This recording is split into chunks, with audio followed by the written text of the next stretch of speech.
Sa likod ng bawat pakikipagkamay, may itinatagong kondisyon. July 22, 2025, isang meeting sa pagitan ng dalawang makapangyarihang leader, Trump at Marcos Jr. Ngunit ang tanong, sino ba talaga ang may kontrol at anong kapalit? We thank the U.S. for their continued support.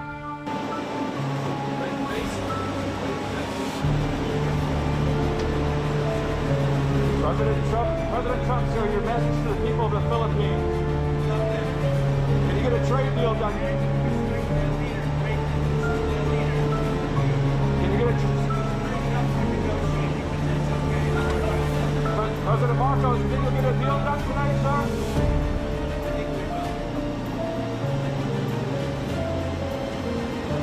Honored to have President Ferdinand Marcos Jr. of the Philippines, a great family legacy, and highly respected in this country. I know that because I have many friends in the Philippines, and there's great respect, or I couldn't say it, so congratulations. Thank you. We're going to be talking about trade, we're going to be talking about war and peace.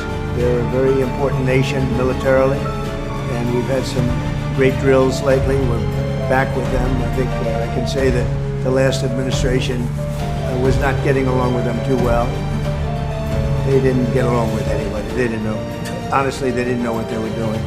But we have some fantastic military relationships with the Philippines, and that's been reinstituted. And Pete, I would say that you couldn't be happier, right, with the relationship. So I just want to say it's an honor to have you. We're going to talk about trade today, and we're very close to finishing a trade deal, big trade deal actually. And we do a lot of business with you. It's a lot of income coming in for both groups. But I was surprised to see the kind of numbers. They're very big, and they're going to get bigger under what we're doing and what we're proposing. And I just want to thank you for being with us. It's a great honor. You and your representatives, really.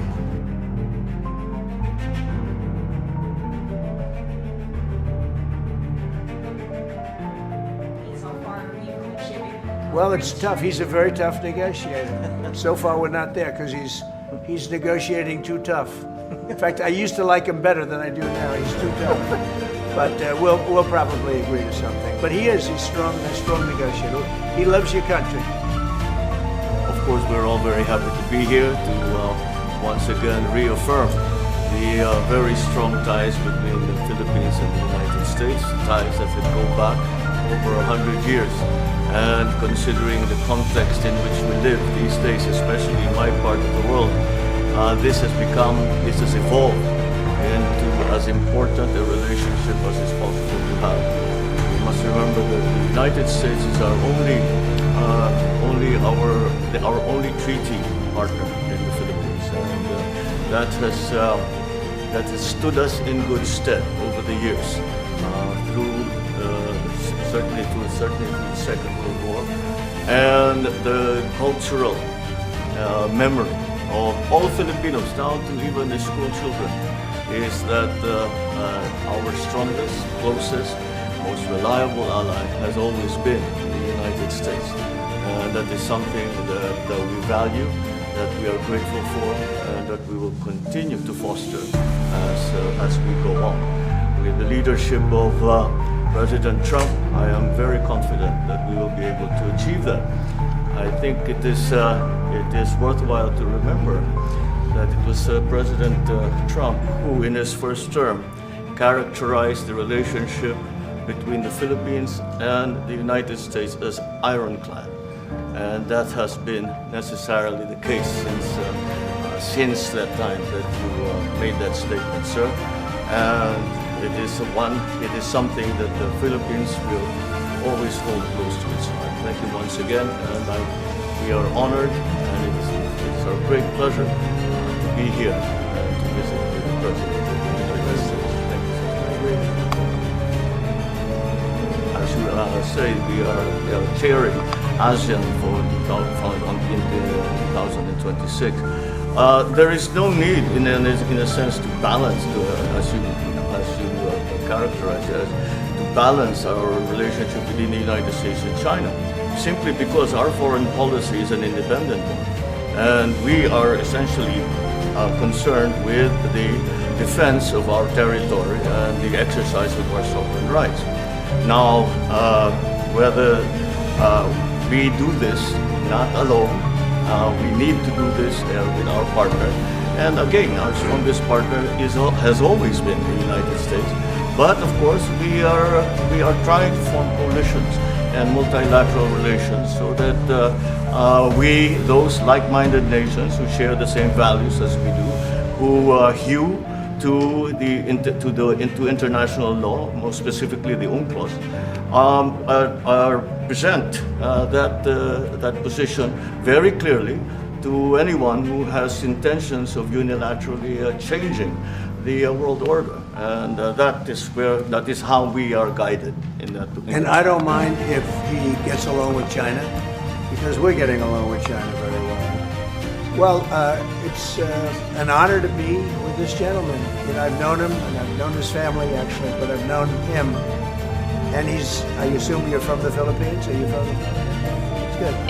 You're very lucky to be from the Philippines. It's a great place. But we're going to have a very good relationship. I mean, I know you had some problems with another president, and it was not your fault. It was the president's fault. And the country was maybe tilting toward China, but we untilted it very, very quickly.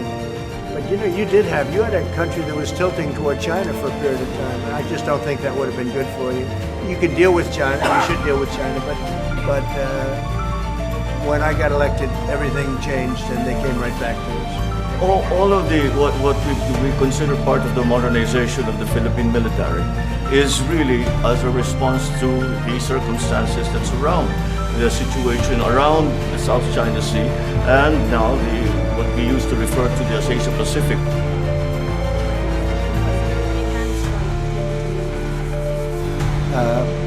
The Philippines were loaded up with ISIS and a lot of terrorists, and they were at a very, very dangerous point. And during my administration, we went in and we wiped them out, working with the Philippines, but we wiped them out. But if we didn't go in, I don't know what would have happened. I don't know who would be your president right now. But we spent a lot of time and a lot of talent on going into the Philippines and wiping out terrorists. They had a tremendous problem during my administration, and we cleaned it up. We got them out, and now you really have a good, solid country again. I believe so.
Our storied alliance has never been stronger or more essential than it is today. And together we remain committed to the Mutual Defense Treaty. This pact extends to armed attacks on our armed forces, aircraft, or public vessels, including our Coast Guard, anywhere in the Pacific, including the South China Sea.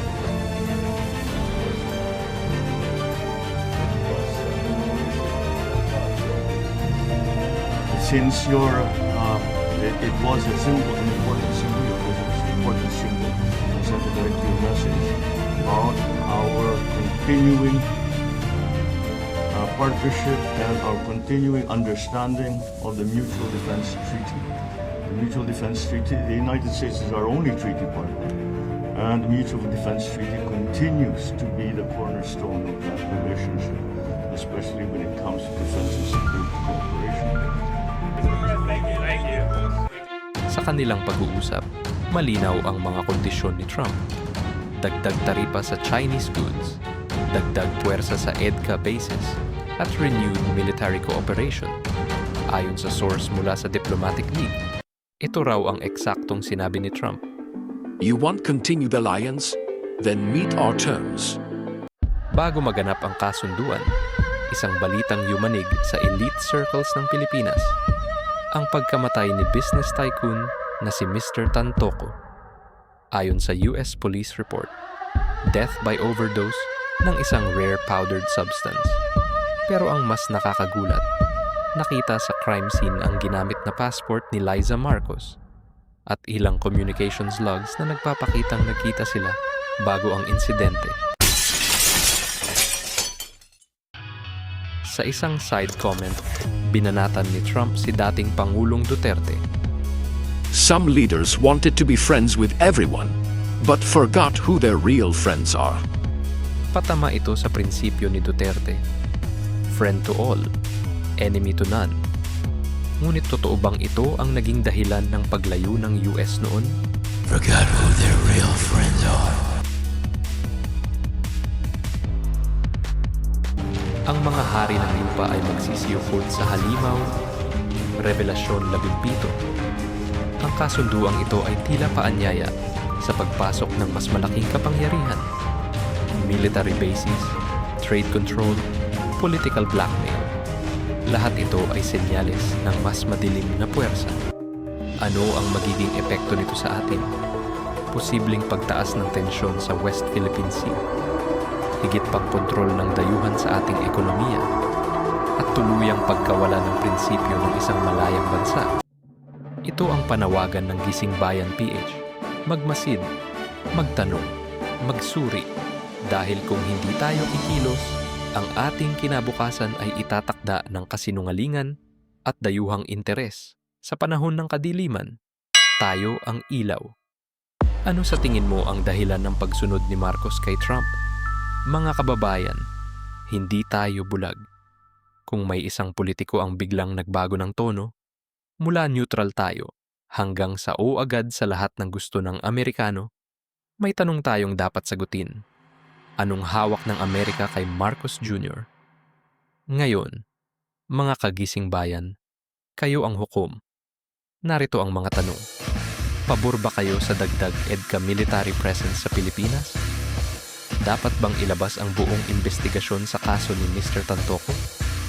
Tingin nyo ba may tinatago si Marcos Jr.?